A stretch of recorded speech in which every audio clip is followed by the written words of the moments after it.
U ovo novo doba nadam se da ste dobro i da ste sigurni.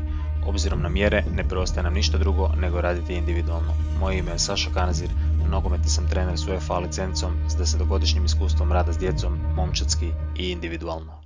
Danas su sa mnom dva šišmiša. Evo ga, dečki, predstavite se. Ja sam Ivan Paunović, Luka Petračija. Koji će nam pomoći da odradimo današnji trening, koji će on demonstrirati sve tako da možete pratiti, oni će to raditi kvalitetno. Ukoliko ste završili sa zagrijavanjem, ukoliko ste završili sa mobilnosti kuka i ukoliko ste završili sa propriocepcijom, prelazimo na vježbe snage. Ukoliko niste, ispod je link pa odradite prvo taj dio. Ok, što se vježbi snage tiče, bit će prilagođene za nogometaše, tako da će iz tjedna u tjedan sve vježbe snage biti na način da dosta često koristimo i loptu i da radimo na grupama mišića koje su nogometašima nužne.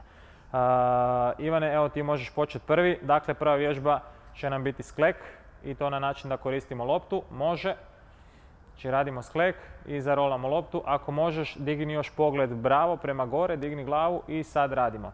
Svaku vježbu snage ćemo raditi 30 sekundi, a 1 minuta će nam biti odmor. Dečki neće raditi u punih 30 sekundi, vi radite 30 sekundi. Imamo 10 vježbi koje čine jednu seriju. Ovisno o uzrastu, o snazi, možete raditi više, naravno preporučljivo je raditi više, 3 ili 4 serije pa i na gore. Jednako tako možete povećavati, hvala, jednako tako možete povećavati i vrijeme trajanja pojedine vježbe. Vježba broj 2.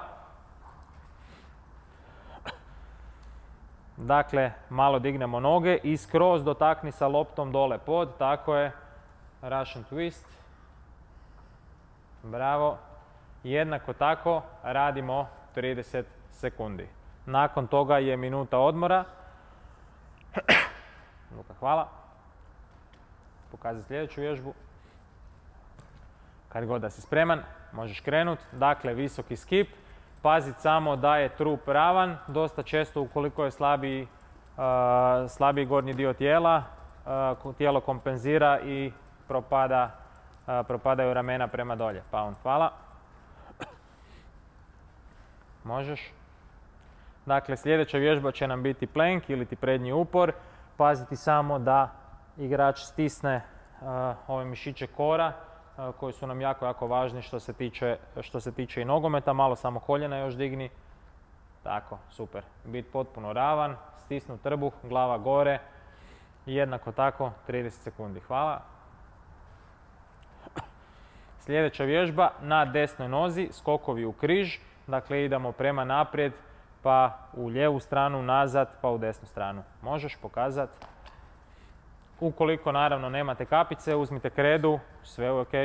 Uzmite kredu i nacrtajte si. Nije jednostavno, pogotovo kad su kapice tu, jer su dosta visoke. Ok, hvala.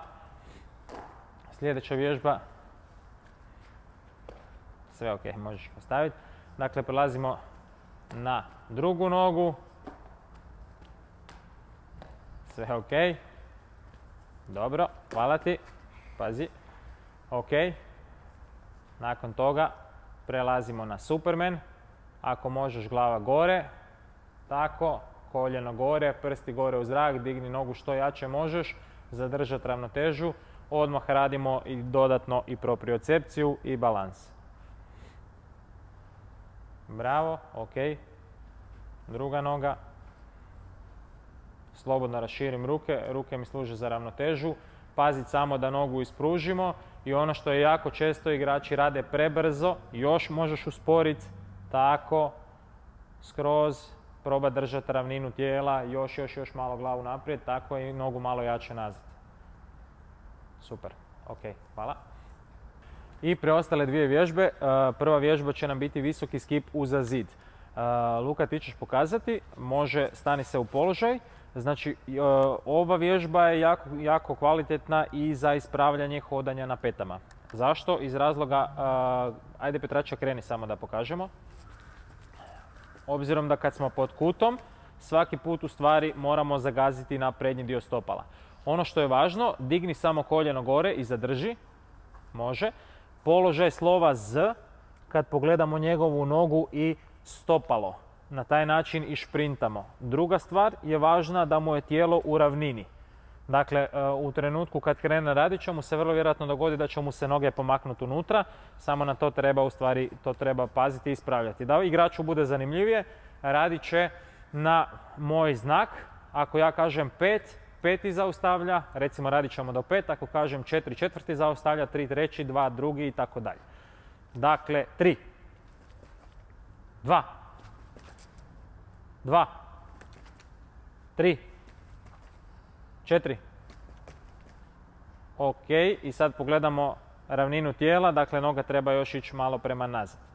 Ok, ovu vježbu ćemo jednako tako raditi 30 sekundi, nakon toga imamo minutu odmora, s tim da znači može biti i 30 sekundi bez brojanja. Sljedeća vježba nam je jednonožni čučanj sa loptom. Ono što je bitno kod tog čučnja jest da koljeno ne prelazi prste. Moj savjet na koji način to napraviti je da postavimo igrača do stupa i ako ga stavljamo do stupa, njegovo koljeno ne može proći prste jer mu stup priječi taj dio. Ok, i ustajanje, možeš raditi desna lijeva i svaki put se spuštamo, ispravi skroz, tako je, ravno ruke gore, ispravi malo glavu samo, super, i sad se podiži gore i sad možemo krenuti jedna za drugom. Tako, bravo, i može, samo se spustimo, polako se spustimo i odmah se dižeš gore. I može.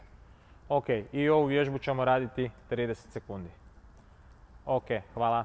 Ako vam se svidio video, nemojte ga zaboraviti lajkati. Svakako ostavite svoj komentar što mislite o videu ili prijedlog tema koje biste željeli vidjeti u budućim treninzima. Također, nemojte se zaboraviti pretplatiti na kanal kako biste dobili obavijest kada je novi video na mreži.